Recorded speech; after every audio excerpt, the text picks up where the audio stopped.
Hi everyone, I am Supratha and welcome to week 12 of live session for the course Fluid Dynamics for Astrophysics. This is going to be the last live session.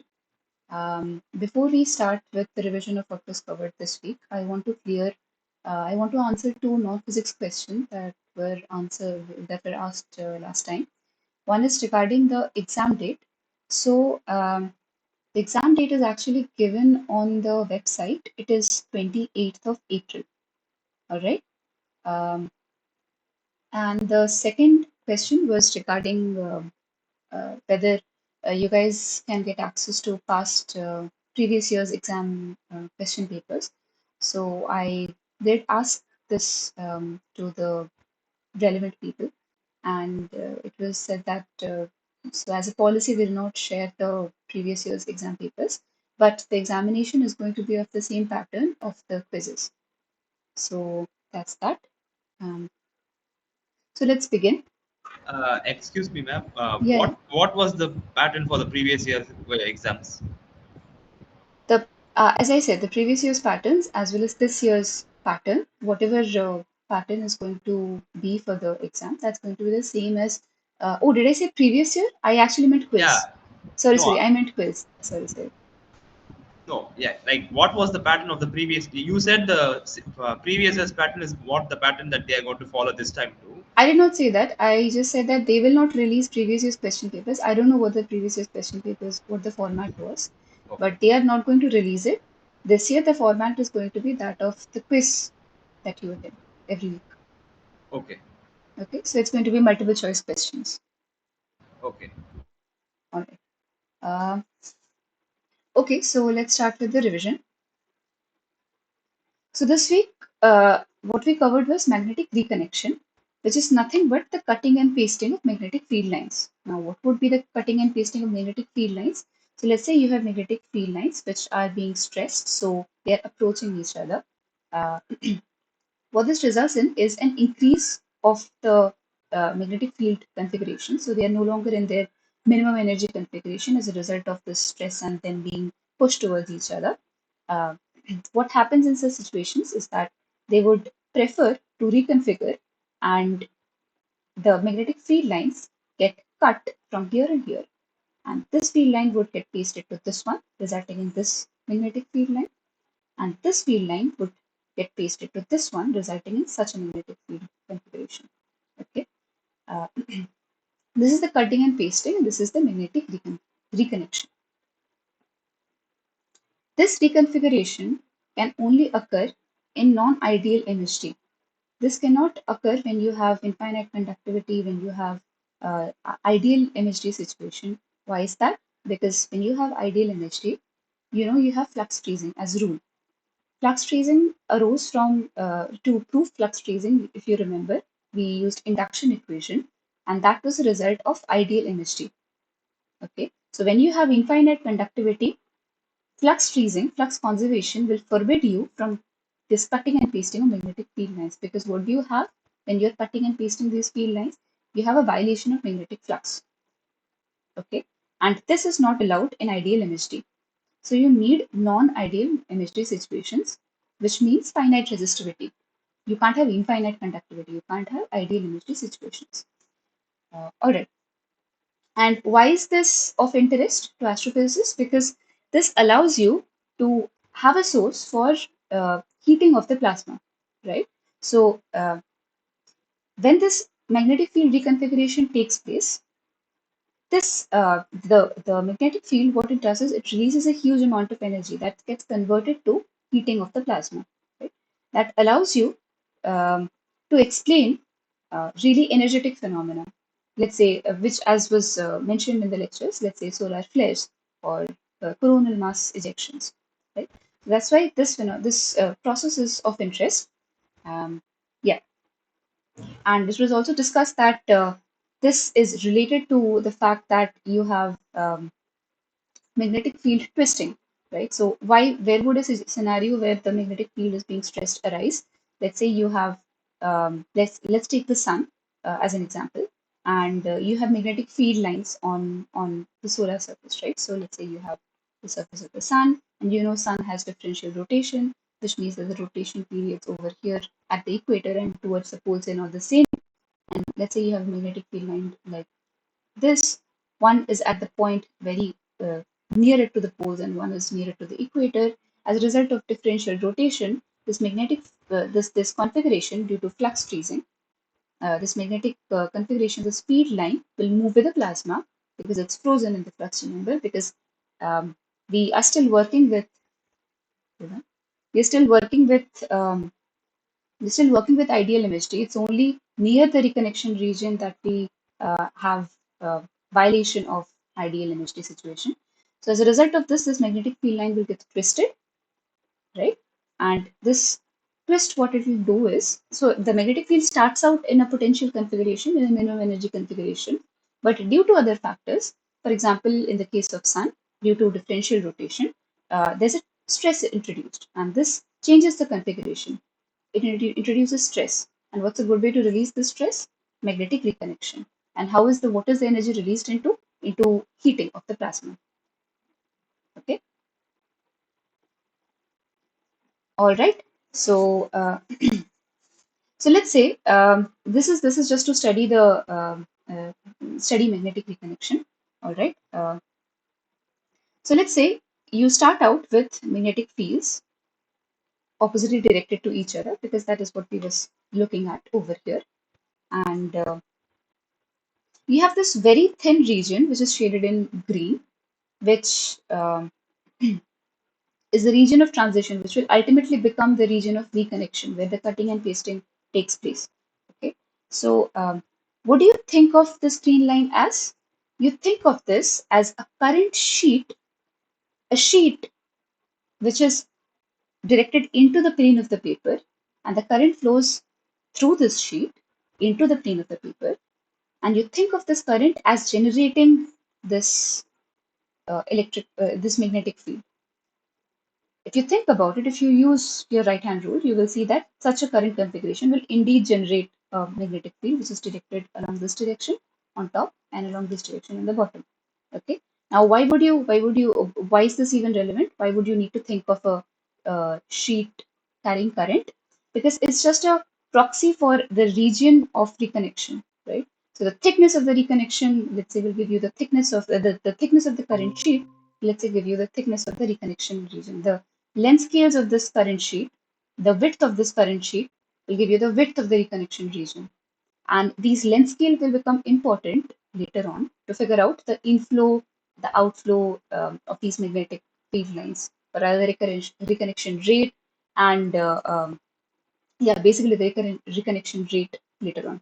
Okay, so you think of this as a current sheet, this green region, and as the magnetic field lines as due to some factors, as these magnetic field lines are pushed towards each other, what happens is this current sheet starts getting thinner. Okay, as it starts getting thinner, and you are probing smaller and smaller length scales, what happens is finite resistivity takes place. Now, it was not discussed, so you have to believe it for now. But as you go to smaller and smaller length scales, you have finite resistivity creeping in.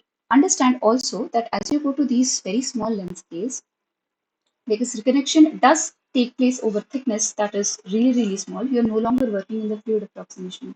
You're no longer working in the continuum. You've really zoomed into a scale that you can make out the different particles. Okay, so a lot of these approximation of infinite conductivity, they won't hold anymore. Right? So then you'll have to take into effect these particle-particle interactions. What that will introduce is these finite resistivity effects. And once you have finite resistivity, and remember this is only in this green region, away from it you have infinite conductivity. Away from this green current sheet, you have your ideal MHD. You have all of those flux conservation, flux freezing going on. It is only in this very thin region, in this region where magnetic reconnection takes place, that you have to consider finite resistivity effects, because you're really pushing these magnetic fields close to each other to very close length scale, very small length scales. Okay, and this is where the magnetic flux violation can then take place. And if you have, if somebody allows you magnetic flux violation, then one can allow for cutting and pasting of these p field lines. Okay, All right. And this, I hope this picture does not confuse you. This is if you basically look at this at these different sheets from this angle, you have this picture. I hope you understand this. So if you look at it from this angle, you will see magnetic fields moving along this direction, which is basically this. And if you see it from this angle, you have magnetic fields directed along this direction, which is basically this. And this is the green sheet. So you have a very smooth transition from one direction to the other, where the magnetic field lines, the strength, with the V field strength gradually reduces from here to here. It goes to zero somewhere over here. The component of the B field lines along this direction gradually goes to zero at this sheet, where the B field gets completely directed along this, and then it switch and then the direction flips to this direction.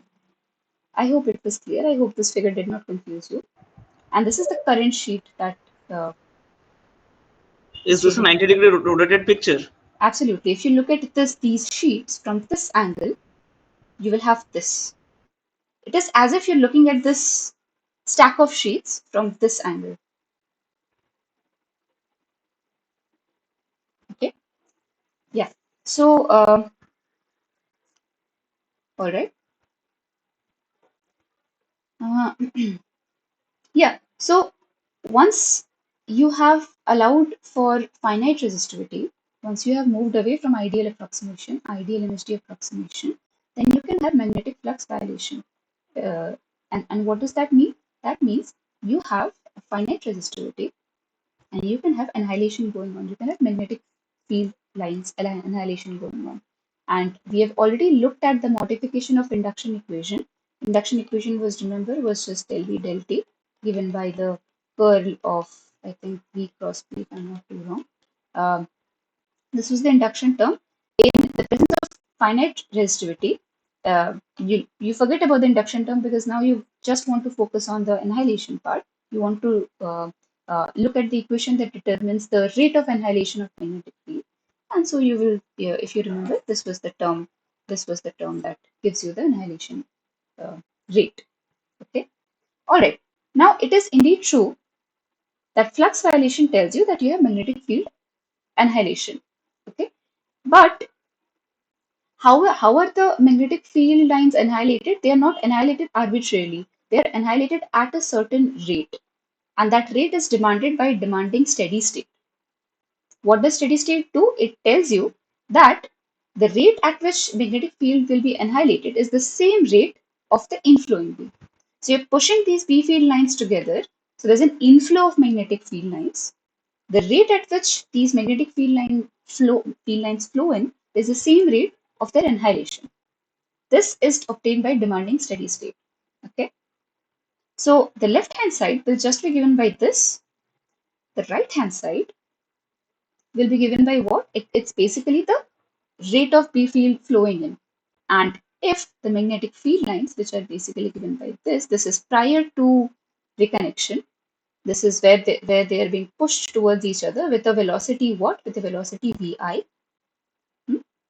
After reconnection, they take this configuration. Well, this is just at the moment of just before cutting. After cutting and pasting, they'll start looking like this and they snap out like rubber bands with a velocity v0. Okay. This picture helps you calculate what's the rate of B inflow. What is the rate? Well, it is just v0 divided by the time scales over which these magnetic field lines flow in. And what are the time scales? The time scales are L by Vi. Why is that? Because these field lines are moving with a velocity Vi and they are covering distances of what? Distances of the thickness of the current sheet. Thickness of the current sheet divided by some typical time scale. This is exactly the time scale that gives you the rate of inflow. Okay. So you do this, you divide V0 by this time scale and you get this, the rate of inflowing B. And the right hand side is given by this. But Laplacian of B annihilation, this is what? This is the Laplacian of B over what? Over what length scales? That you're looking at B changes over what length scale? Over the thickness of the current sheet. And what is the thickness? It is L. So you substitute this equation with the characteristic landscape, which is the thickness, which is L square. Okay, so you have this equation from steady state conditions. All right. Using this, you find what? That L is equals to lambda by Vi, right? Lambda is the signature of deviation from ideal MHD. Okay. So all of this reconnection that has been taking place, so the reason why you have reconnection is because you have a non-zero reconnection region. The reason why you have a non-zero reconnection region is because you have a finite resistivity, because you have deviation from ideal MHD. Okay. So reconnection is directly a consequence of deviation from ideal MHD. All right. Okay, so this was all. This was what was obtained by demanding steady state and finding out what is the rate of B annihilation. But then you have mass conservation, because remember when we studied ideal MHD, we never had to change the mass conservation equation. We did not have to introduce any changes in the mass conservation equation due to the presence of magnetic fields. No. Okay. So if you demand incompressibility in the mass conservation equation, which will remain the same, it does not matter whether it's ideal or non-ideal MHD, mass conservation will demanding incompressibility. This tells you that divergence of V is 0. Okay. Now understand that this Vi and this V0, these are velocities with which the magnetic field lines are pushed towards each other, and the velocity with which the magnetic field lines snap away from the reconnection region. But we consider this Vi and V0 to be the same as the velocity of the plasma. Why is that? Because away from this region, away from this current sheet, we have ideal MHD, where flux freezing applies. So the rate at which the B lines move is a proxy for the velocity of the plasma, for the plasma flows as well, for the fluid flow as well. Okay. So that's why when you consider mass conservation, this Vi is the same as this, the V, which is the velocity of the plasma, is the same as Vi and V0. Okay. So mass conservation before and after reconnection, you have mass conservation throughout reconnection. Okay. So before and after reconnection, these are the this is what you get from mass conservation. Okay. Then you can demand pressure equilibrium. Why? Because you want steady states. You want your gas pressure to be the same as magnetic pressure. You want your gas pressure and magnetic pressure to balance out, right? Because you are dealing with a steady state. This is what you get.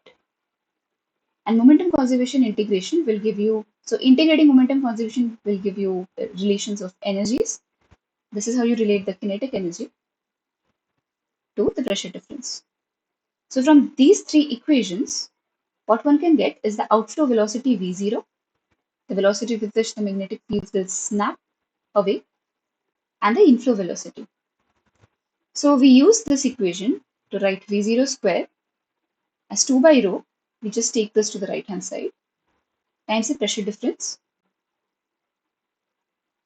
Pressure difference between which regions? Well, this would the pressure over here would be, let's say, Pi. This is the pressure prior to reconnection. This is the pressure, let's say, post reconnection, right? So this is V0 square. But P0 minus Pi, we already know from pressure equilibrium, is given by the magnetic pressure, Bi square by 2 mu. By the way, there is no B0 square over here. I hope you know why. Because in this region, exactly in this region, there is no B. Hmm? So once you have this, you can see that you end up with the alpine velocity. So the outflow velocity is the alpine velocity, hmm, in this model of reconnection. Okay. And what will give us the inflow velocity? You can just get that from here. The inflow velocity will be V0L by capital L. Okay. V0 is nothing but the alpine velocity. Small l, we just compute it from steady state conditions, is lambda by Vi. Small l is the thickness of the current sheet. Capital L is the width of the current sheet. Okay. So this is it. You just rearrange a few terms. This you take vi over here and take the square root of whatever remains. You get this, and then you rearrange a few terms. You write vai over here, divide by root vai to get this in the denominator. Now this is the magnetic Reynolds number. Why is it the magnetic Reynolds number? If you remember, what was the magnetic Reynolds number? It was the induction term divided by the diffusion term in the modified induction equation, modified to take care of finite resistivity effects. Okay, on the left hand side you had the rate of change of magnetic field. On the right hand side you had the induction term, which is this curl of V cross B, plus the diffusion term, which was this lambda rotation V. Okay, all right. Now we will compute this magnetic Reynolds number near the reconnection region. Okay, so near the reconnection region, what happens is, what is the characteristic length scales of V cross B? This is post reconnection. Post reconnection,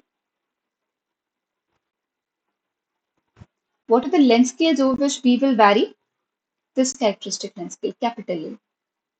Pre-reconnection, you had these length scales over which over which the magnetic field or flow profile would vary. Post-reconnection, this is the flow of or this is the direction at which, let's say, the field snap back. So the length scales over which the entire physics will vary is this capital L.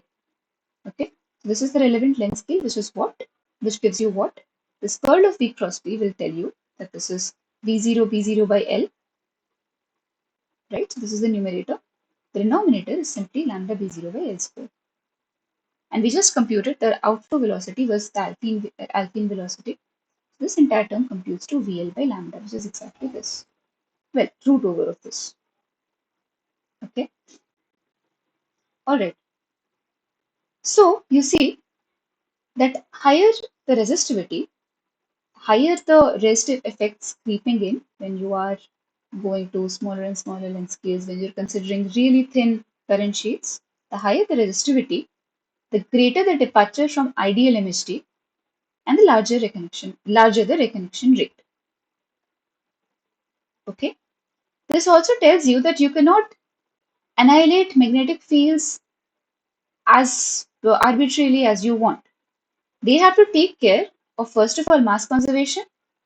And on top of that, if you demand steady states, on top of that, if you demand this condition, then they also have to respect pressure equilibrium and steady state annihilation of magnetic field lines. Okay. All of this gives you this. Okay. Now there is a problem with this model. The problem is that in astrophysical situations, actually, what happens is the resistivity is not that high. Okay. Even when you're zooming down to the length scales of the current sheet, you're dealing with situations which have high conductivity. Okay. So these effects are actually not that large. The non-ideality of MHD is not actually that pronounced. So what you end up with is VIs much smaller than the alpine velocity. Okay. You start work with situations where lambda is small, so this entire Reynolds number is quite large. So you deal with situations, you observe that your inflow velocity or this is called reconnection rate, VI is called rate, but as was pointed out in the lecture, that it is technically not a rate, it is just the velocity with which the field lines approach each other, are pushed towards each other due to some reason. So it turns out that this VI becomes much smaller than alpine velocity. Now, what is observed or what can be concluded about this inflow velocities from astrophysical observations? Well, one can actually observe these solar flares, right? One can observe the energy, the time scales over which these energies are emitted in these events, events that are a consequence of these reconnection, that are believed to be a consequence of these magnetic reconnection. Okay. Now, if these events, let's say whose time scales are observed to be TOPS, are a consequence of these magnetic reconnection events, then this will directly tell you the time scales of the magnetic reconnection event Modulo, a lot of uncertainties in measurements and a lot of modeling that goes into this, and a lot of factors that are not very well known, for example, the magnetic flux or the density, plasma density, and a lot of other things. People have found out that Vi is not really that small, not as small as what we have predicted from this model. Okay, Vi is comparable to the Alpine velocity. So, what accounts for this high inflow velocity? And as I said, this is modulo a lot of caveats. What are the caveats? We are claiming that these astrophysical observations that are giving us a time scale of these that are giving us these time scales and these and a measurement for the inflow velocity of the magnetic field lines. We are saying they're all a consequence of one reconnection event. That does not have to be true. There can be multiple reconnection events that are contributing to this outburst of energy, solar flares or CMEs. Okay, so first of all, they don't necessarily have to come from single reconnection events, right? And first of all, these are indirect observations. There can be a lot of things going wrong in tracing this VI back to the time scales of these energy bursts that are observed. Hmm.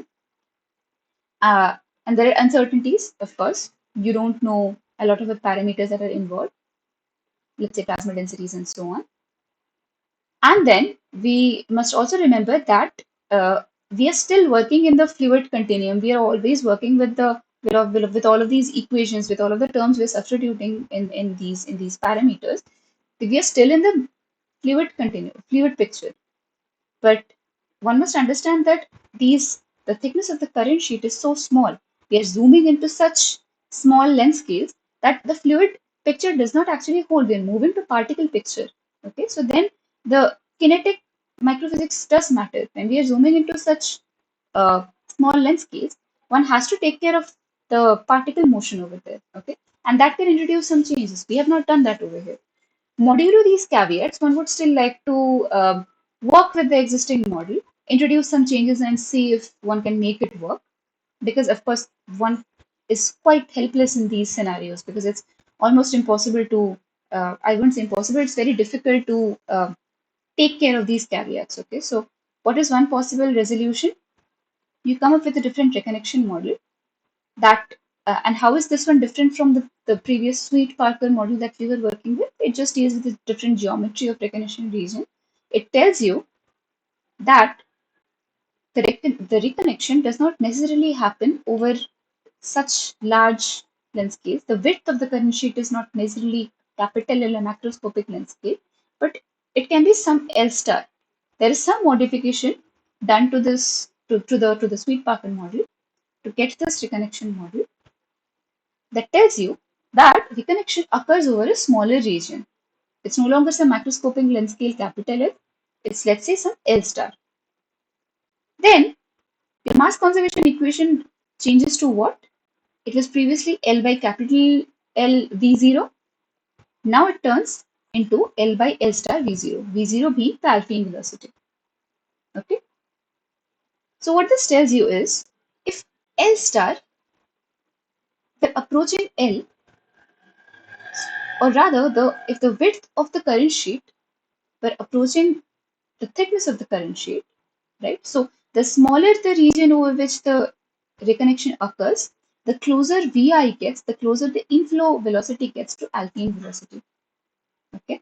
So of course, it was also mentioned in the lectures that this does not work, but it's a good way to think about it without worrying too much about taking care of these caveats and then writing down a model that will give you the accurate, let's say, kinetic microphysics and accurately model exactly find out the magnetic field and gas pressure and the plasma density in the sun at every point, and then give you predictions that match exactly with observations.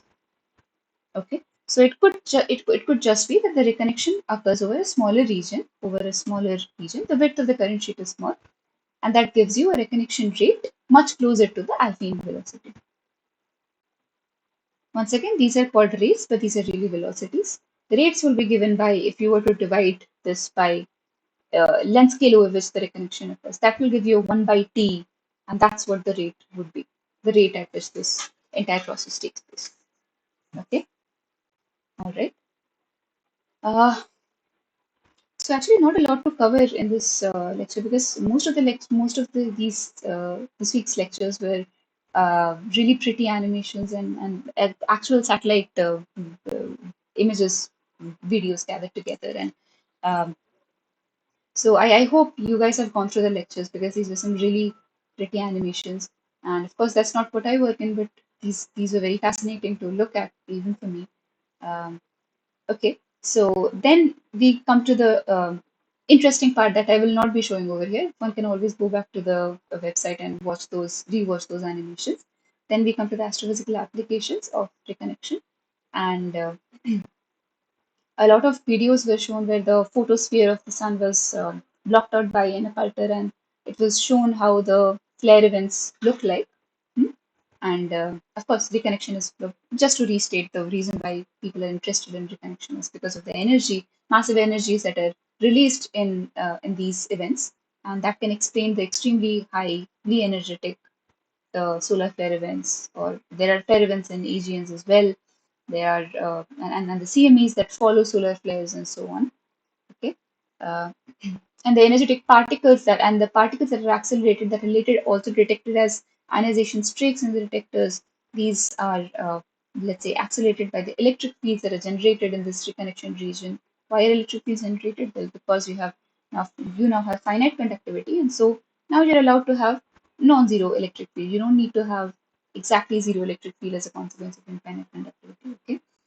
Uh, and it is believed that once again it's believed that these coronal events are powered by magnetic reconnection, and very interesting loopy structures were also shown on the solar surface, and it was shown that of course these are not exactly magnetic fields that you see, but rather these are plasmas that are being thrown out of the sun and they loop back onto the surface, and these are uh, this plasma is a nice tracer for the magnetic field lines uh, because of flux freezing. And I once again want to re-emphasize the point that non-ideal effects of MHD will only be relevant.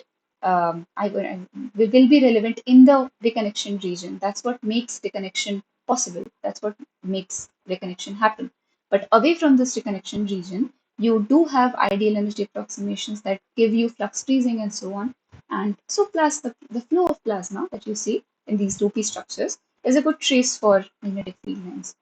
Okay, and then there was also discussion on space weather transients and the way it can affect human life on Earth, the way it can compromise a space mission, the way it can damage satellites, uh, orbiting in orbit as well as on Earth. It can damage power grids and so on Earth.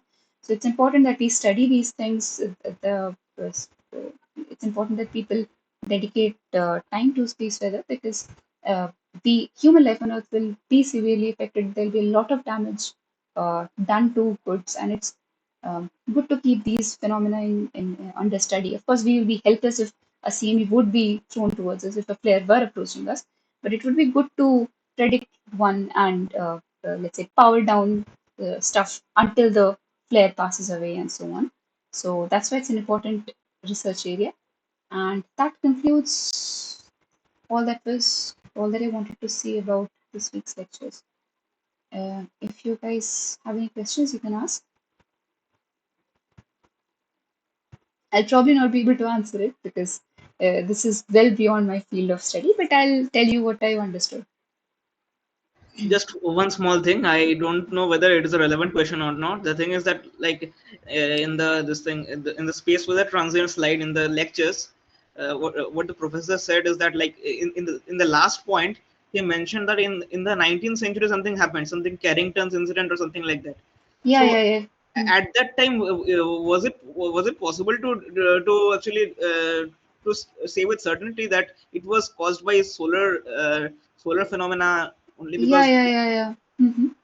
Go on. like, at that time we did not have much of this theory or means, and all those all equipments as well. Yeah, so Carrington event, so this is not coming from whatever I say is not research stuff because I of course don't know about it. All I've heard about this event is colloquially, right? But I know it was a big deal because it was one of the brightest events to have been recorded, right? And um, the data that is recorded is of course stored uh, to be debated later on whether it was a result of a coronal event or not, right? And what they actually do is they don't just record this energy spike, they also record a lot of other things. They record once the flare passes, as the flare passes, they record the B field directions, they record plasma density, they record the densities of ions in this flare, and they record a lot of other things. And I, as far as I remember, all of that led to the conclusion that well, this was indeed a coronal event, and this was one of the most this was at that time the brightest I think ever. I think it's still date the brightest event recorded. I'm not sure if one of you would want to correct me No, there, no. My please. question is that in the 19th century, we did not have the facility to record all these things, right? No, it So that was indeed recorded. I think it was indeed recorded. Why would we not have the facilities? No, I guess that the when a solar flare passes through the Earth, the trees which lie near the region where the solar flare first hits the Earth, I guess they get some imprint of magnetic fields, and those are Hmm. recorded in the tree rings. And I guess people observed those tree rings. Wow, that's fascinating. Yeah, I have no idea. I had no idea. But okay, wow, Well, that's a I too fascinating. didn't quote any research, but I do read this as a fact somewhere. I see. That's fascinating. Yeah. Well, thanks for sharing. Yeah, that's fascinating to know. Yeah. No, but I think people were interested in the study of the sun even back then. I think people, yeah, I'm not too sure about this one, Yeah, but we had the Madras Solar Observatory operating way back in 1925 itself. yeah. So people were interested in solar emissions. Uh, and people still don't know the physics of solar emissions just yet, and they still don't understand. So there's unsolved problems, like people don't understand how these solar flares travel to Earth with so much energy, because they expect, with the physics they know, they expect to the solar this emission to have cooled down and not to be still so energetic. And of course, this is just me colloquially quoting the results and the problems that still stand in this field. But yeah, these are very interesting problems, and it's still an open research problem. Yeah, yeah. Thanks for sharing. That's a really nice fact. I'll go back and read about this. That's nice to know.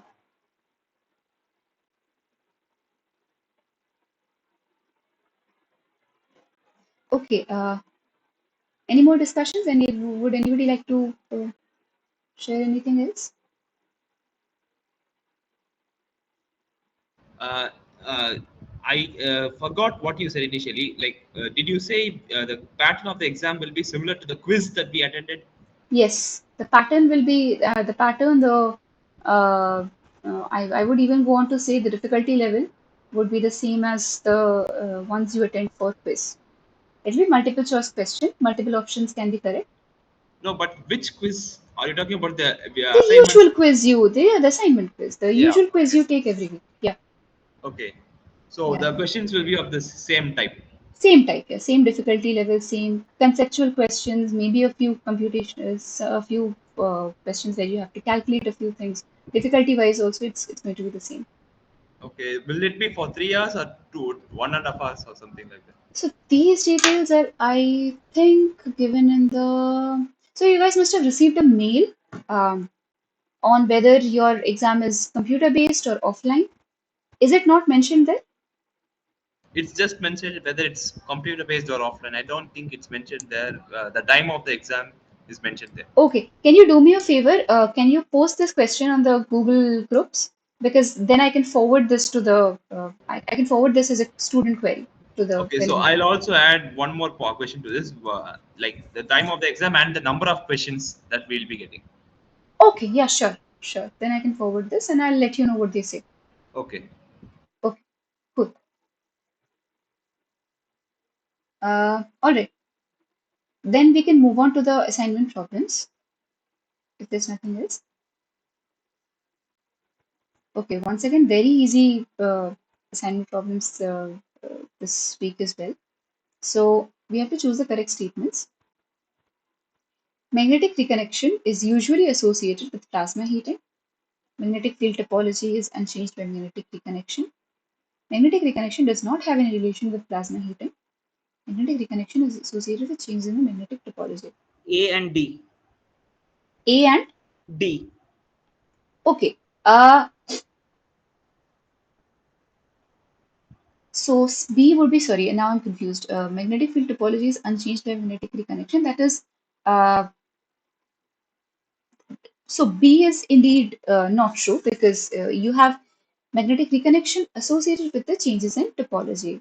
Now, why is that? Because of you have to think about the example that I gave you about the twisting of the magnetic field lines in the sun, let's say, due to as a result of differential rotation, let's say. You have these magnetic field lines being twisted as a result of this twist. What you have is the configuration changes from the minimum energy configuration to a stressed one, right? And that paves the way for this reconnection, right? So D is indeed true. And A, because plasma heating, of course, is a direct consequence of magnetic reconnection. So, yes, absolutely, A and D.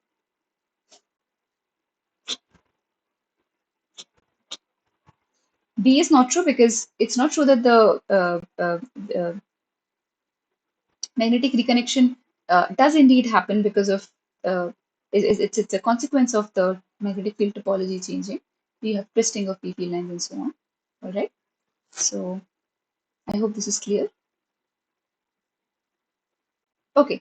During magnetic reconnection, magnetic flux is not conserved versus it's conserved. A and C. Right. So we'll go to C later for now. Okay. A, it is indeed true that it is not conserved. Okay. Why is that? Because magnetic flux is annihilated. Absolutely. They're annihilated as a result of deviation from ideal chemistry. If magnetic flux were conserved, you would not be allowed to cut and paste magnetic field lines, right?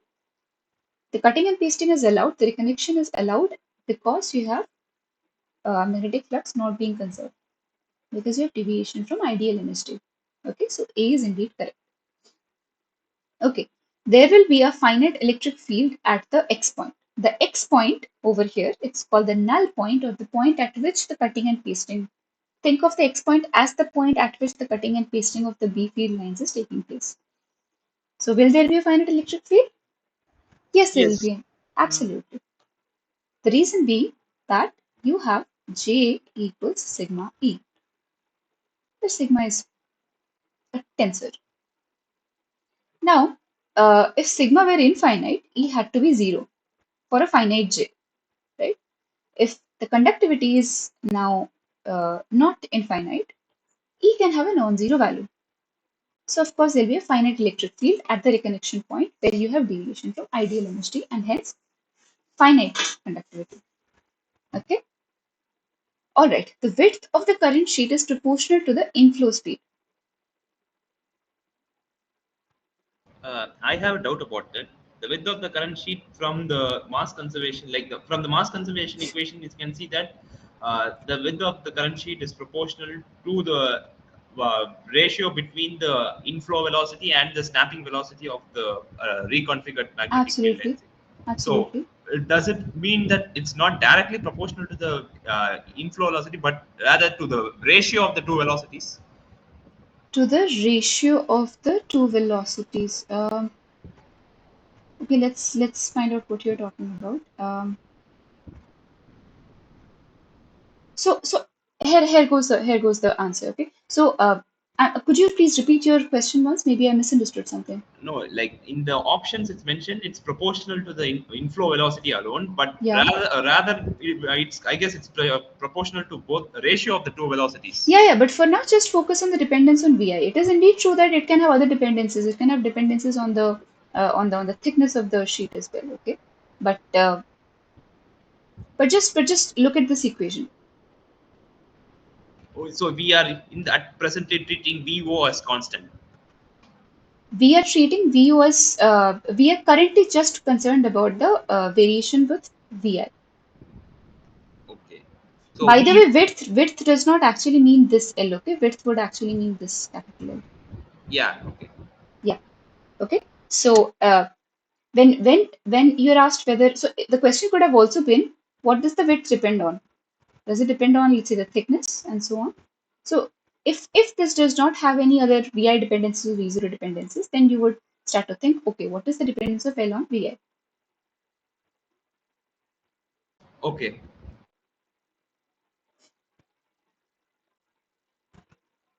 Okay, so where did it go? Yeah. So if you look at this, sorry, where did it go? If you look at this equation, it is indeed inversely proportional to VI. This L Yeah. is indeed inversely proportional to Vi. You will treat these as independent parameters when you're looking at the dependence of L with Vi. That is indeed true. Okay. Okay. Yeah, that could have been a confusion. Yeah. Okay, so the correct option is A and C. So the Sweet-Parker reconnection model, we have to choose the correct statements. In the Sweet-Parker reconnection model, the outflow speed is independent of the magnetic Reynolds number versus uh, it's dependent on the density of the plasma.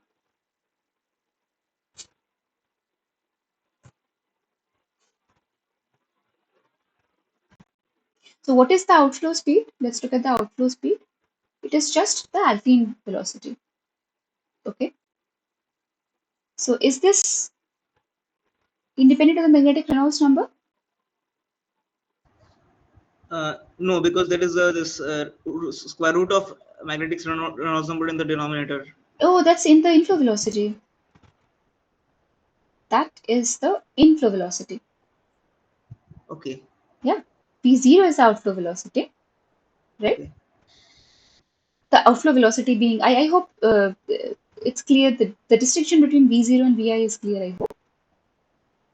Yes. So this V0 is the alpha, just the alpine velocity. There's no magnetic Reynolds number creeping in this expression. Okay. Okay. So A is indeed false. All right. Now let's look at the second option. The outflow speed is independent of the density of plasma. Yes, because the alpine velocity is not dependent on the velocity on the density of the plasma. Oh, it is, but it is, right? Alpine velocity is dependent on the plasma. So this is the alpine velocity, Okay. right? So that's b square by rho. This is an Okay. SI. So typically it's b square by, in CGS it were b square by 4 pi or 8 pi times rho, right? This rho Okay. is the plasma density. Hmm. Okay. So since V0 is dependent on the alpine velocity and the alpine velocity depends on the plasma density, so it is indeed true that the outflow speed is dependent on the density of the plasma. So just A is right, B is not correct. Okay, all right. Now in the Petschek reconnection model, the outflow speed can exceed the local slow magnetosonic speed. Yes, it was said in the This lecture. was it was just stated as a fact. It was not explained. In fact, this reconnection model was not discussed in detail. It was just stated as a fact that the geometry of the reconnection region you get, it has some wedge-like features. This is a consequence of the fact that your outflow speeds exceed this slow magnetosonic mode, resulting in slow magnetosonic mode shocks. That gives rise to these wedge shapes and the small length scales of the reconnection regions. So C is indeed true. Okay, near the null point, finite resistivity effects assume importance. True. True. The X point being the reconnection point. Okay, so the correct options are A, C, and D. Okay, all right. Uh, Auroras caused by geomagnetic storms are generally observed close to the equator. No, it's false. It's false. The reason being, It's observed close to the poles they are observed close to the poles. Now, any guesses why they're observed closer to the poles? because the Earth's magnetosphere actually traps the solar energetic particles near the poles. Absolutely, absolutely. So, any uh, So the charged particles in the geomagnetic, so the aurora is a result of the atmosphere interacting with the charged particles that are in the geomagnetic storms. Now, it depends. So where you observe the auroras uh, really depends on where these charged particles interact with what part of the atmosphere. Do they interact at the poles or the equator? Now, uh, the charged particles that are in the geomagnetic storms, as the storms pass through come near the Earth, these charged particles actually get trapped by the magnetic fields, right? And they are guided along the magnetic fields right to the poles.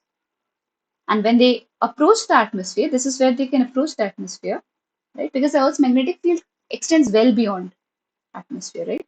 So the way the charged particles are trapped by the magnetic field of the Earth, and they are guided by the direction of the magnetic field uh, to the poles. This is where they interact with the atmosphere, and this is where auroras are observed. Okay, so this is indeed false. CMEs are one of the primary drivers of space weather disturbances. True. True. Coronagraphs use artificial eclipses in order to observe the solar corona. True. True. True. Very good. Thank you. That this is the occulta that we saw in most of the animations. We saw that the central part of the sun was blocked out for purposes of us to actually observe the solar flare and stuff being emitted out of the sun, so that the bright photosphere does not allow us to does not hinder with the observation of the solar flares, right? So this is a coronagraph.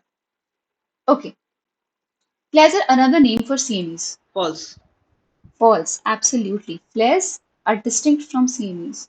Flares are the bright photons that one would observe as the result of the release of excess energy in magnetic reconnections. CMEs, on the other hand, they are actual emissions of plasma from the solar surface. Okay. Another important distinction, if one really has to put it that way, is that flares reach in any coronal event when you have release of flares as well as CMEs. Flares will reach us much faster than CMEs. Okay. So you have B and C. All right. Last question. Oh, okay. The answer is right here. So last question. We have to choose the correct option regarding CMEs. CMEs expand as they propagate. So just from the animations that you saw in the lecture, can you say something about this? Of course, Yes, actually. Uh, from the animations, it is yes. they do expand as they propagate, right? So we saw pictures of these expulsions from the sun and they expanded. And the reason why they're actually observable near the sun and they're no longer observable as they expand out is because of the lowering of the density of the plasma. Plasma is being ejected. When they're actually being ejected, they're not that diffuse. But as they propagate out, they diffuse, they expand, and the plasma actually gets too diffuse to be observable. So there is in the animations, as you saw, they do expand, and after some point they are no longer observable as they get too diffuse and too thin. The density gets too thin to be for us to observe the scene. Okay. uh, so this is indeed true. CME is often associated with solar flares. True. Absolutely, they're not the same as solar flares, but by solar they accompany solar flares. Okay. All right. We can observe a CME close to the sun as a bright blob because it has a lower mass density than the surroundings. This one is obvious, right? How can you observe the CME if it has a lower mass density than the surroundings? So there's a background, there's some background plasma density. On top of that, you have the CME. That's the reason why the detector can pick it up, right? So it's clearly false. Okay. I hope this is clear. I mean, can you just come again?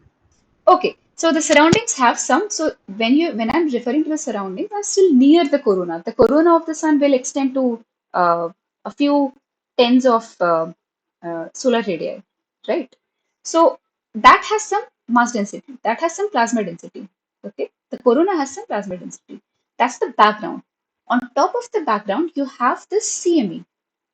So the CME has to have a higher density for you to observe it on top of the background, on top of the surroundings, right? That's precisely why you can pick up the CME as a signal, Okay. Okay. right? So clearly this is false. Hmm. Okay, CMEs propagate at speeds greater than the speed of light. False. Yeah, that's like that's nonsense. All right. So the correct options are A and B.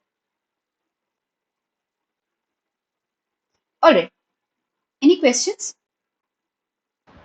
This is an unrelated question, but still, it's kind of related to flares.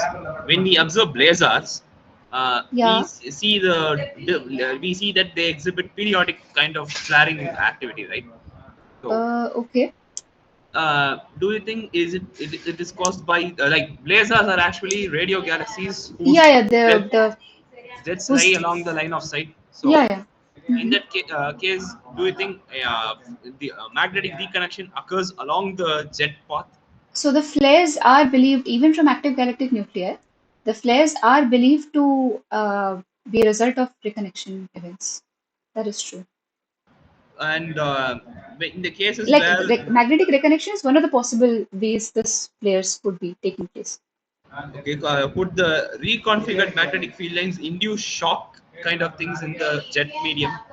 Yeah. So in for example in the medium, right? So if for example in the pet check reconnection model, you do indeed have this slow magnetosonic shock uh, developing when you have this cut paste of the magnetic field lines. You can have shocks. Yeah. Yeah, so this is kind of related to that. Yeah. In week 10 or something, we learned that the Fermi acceleration mechanism, right? Yeah. So, do you think the neutrinos produced in the jets get accelerated by the Fermi acceleration mechanism due to this?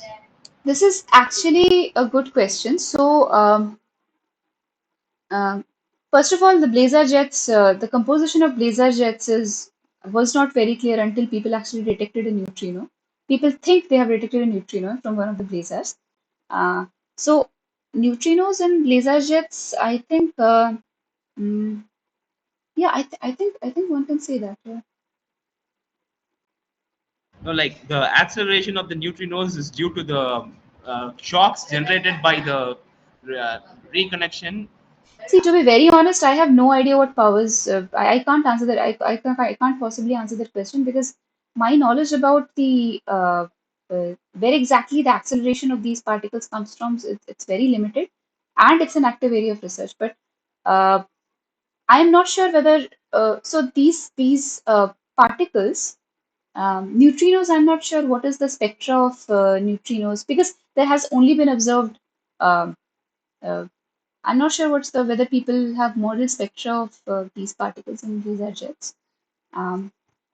But I'm not sure if shocks are efficient. You get my point, right? I'm not sure if the shocks are as efficient to accelerate them or can explain the extremely high energies that one would expect in particles, let's say electrons in these laser jets. Okay, I can understand it. Yeah, yeah. I'm not too sure about. I'm not sure if people agree that shocks are efficient to accelerate these particles to such high energies, boost these particles to such high energies. Okay, and if possible, like if the there is if the we know that these galaxies are shrouded in a halo, right? Dark matter halo. Yeah, So if does since the blazars are kind of flying along the line of sight, do you think the jet and the shock kind of thing can accelerate the dark matter particles too in the same way? If not, that's a you think? fantastic question you've asked because that's actually one of my works. So we do work with a scenario where uh, these the energetic particles in the blazar jets. We work with electrons. People have modeled the spectra of these electrons in the blazar jets from these distributions in the spectra of the blazars, and so what you can then find out is what these electrons will do when they collide with the dark matter in the line of sight, of course. So yes, they do. It is possible for if there is dark matter, then inevitably these dark matter particles will suffer collisions. Uh, with the energetic particles in the laser jets. That is indeed true. And has there been any detection of this collision? There has not been any detection of dark matter, So, like, let has there been alone any the. signature of these collisions through the recoil of electrons?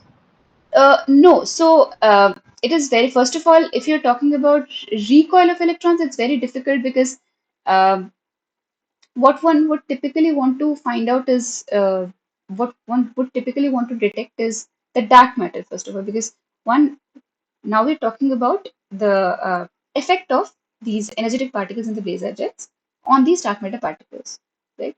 So one would first try to at least detect these dark matter particles and then see whether detect them on detectors placed on Earth, right? And then see um, what sort of energies do they let's say impinge on the detectors, right? That would tell you, that would sort of, then you can trace it back to the collisions of these energetic electrons with the dark matter, Uh, right? but the problem is, Hmm. currently we exactly don't know the nature of dark matter. They could be WIMPs, or they could be axions, or they That could is be absolutely true. Yeah, yeah, something else. So, yeah. and we the experiments that are being conducted on Earth search for all sorts of these particles. Like, Sure, they search absolutely. a very wide parameter space. Yeah, yeah. So, don't you think it will be a better idea to trace the electrons first, then retrace to the detect electrons first and retrace to the dark See, you matter already particles? know the spectra of electrons. You have already modeled the spectra of electrons in the blazar jets. Okay. Yeah, so No, that's the like, point. So could there be it's a any? cyclic question you're asking. Like, you already know the spectra of electrons, right? Now you want to know what effect they, like, you have just one observable. You have the spectra of electrons. Now you are asking, with this spectra of electrons, if this is the energy of the electrons, how can they boost my dark matter particles, and what is the flux of dark matter particles I'll receive on Earth? You do not know, since you have not even detected dark matter, you do not know what would the spectra would look like in absence of dark matter versus in its presence, right? You don't have that kind of data. You only have one observable. You have the spectra of electrons in the laser jets. You see what I'm saying? So you don't know what the spectra would look like in the absence of dark matter versus in the presence of dark matter. Once they have scattered off of the dark matter and lost some of the energy, what is the modified spectra? You don't have that data. So you can't compare these things. Like, you don't have that.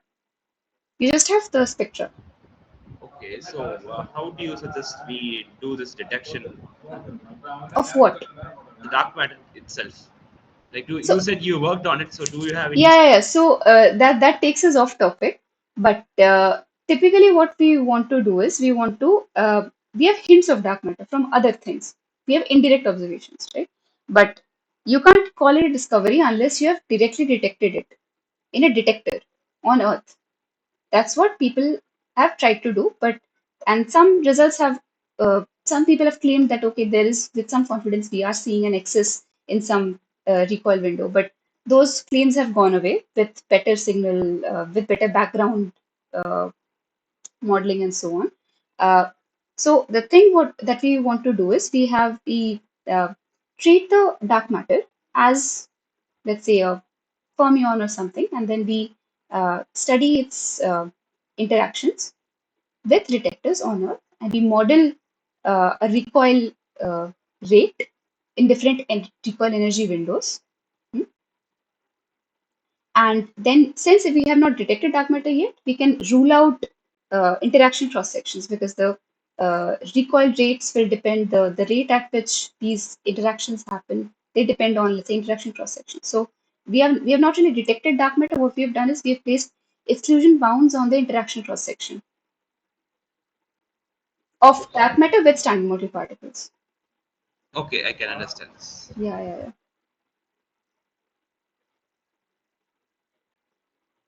So, you have any progress for this? Like, you have made any discovery? Like, we have ideas of making discoveries in this field? So in our paper, what we have done is what this boost will do. For example, as you rightly pointed out, this energetic particles in the blazar jets will hit the dark matter, boost it.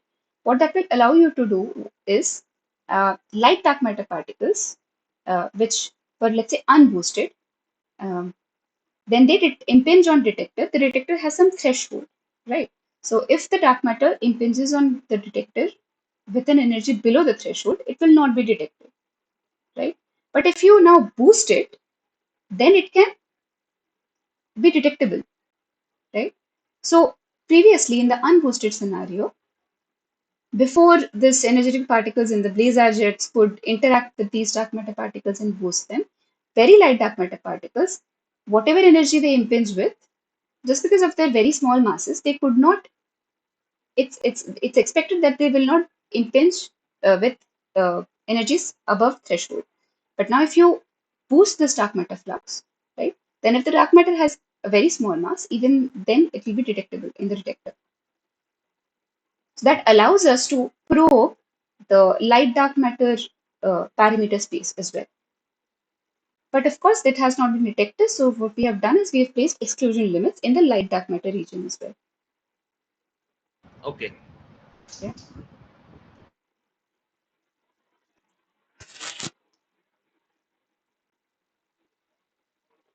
Okay. So that was a nice discussion. Thanks for that.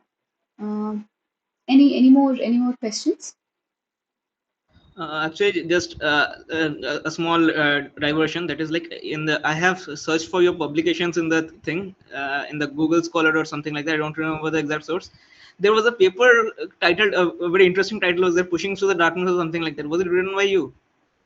No, I do not. I have not authored any paper titled "Pushing Dark Matters." No. Okay, okay, okay. Yeah.